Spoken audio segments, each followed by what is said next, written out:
Macmillan Audio presents Einstein and the Rabbi, Searching for the Soul, by Naomi Levy, read for you by the author.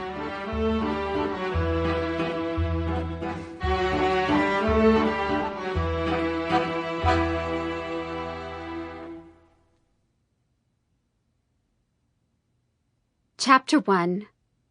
Meeting the Soul. Was your father a rabbi? When I tell people that I wanted to be a rabbi from the time I was 4 years old, they always ask me that same question. No, my father made women's clothing, but he was my rabbi. When I was a child, my father would read me tales of biblical heroes and prophets. These were my bedtime stories. He taught me how to pray, to love the melodies of prayer, and how to sing in harmony with him as we'd walk hand in hand down the street. While my friends stayed home on Saturday mornings to watch cartoons in their pajamas, my father would take me to synagogue, and I would sit beside him and play with the strands of his prayer shawl. When I announced in kindergarten that I wanted to be a rabbi, everyone laughed. Some people scolded me. Don't you know girls can't be rabbis? But my father was rooting for me.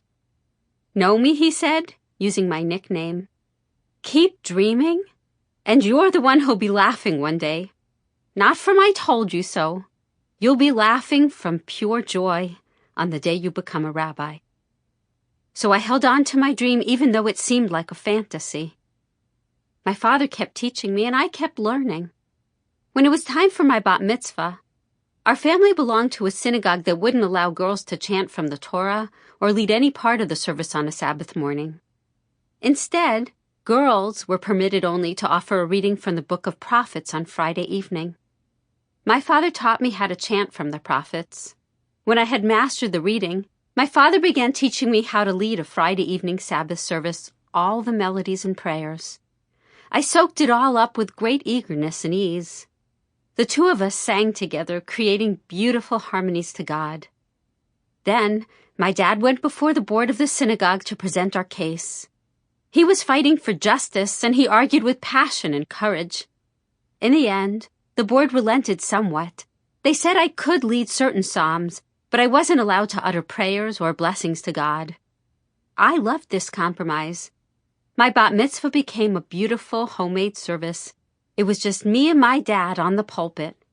I chanted the psalms, and whenever we came to a blessing, he would offer up the blessing. It seemed so perfect to me to be leading a service together with him in that way. Was the rabbinate my soul's calling? I never thought much about the soul one way or another as I was growing up. Yes, there were expressions like touched my soul that I understood to mean that the soul was a metaphor for a very deep place inside us, a place of emotional truth. I knew that music was a very soulful experience for me. I knew that love was soul territory too. My parents were soulmates. Of that I was certain. They were inseparable, always in each other's arms. There was something rare about the way they interacted. Each morning, as my father left for work, they would grab each other with passion as if it was a difficult parting. And each evening when my father returned home, they would stand there just holding each other at the front door like lovers reuniting after a long separation. Did they somehow sense that their time together was limited?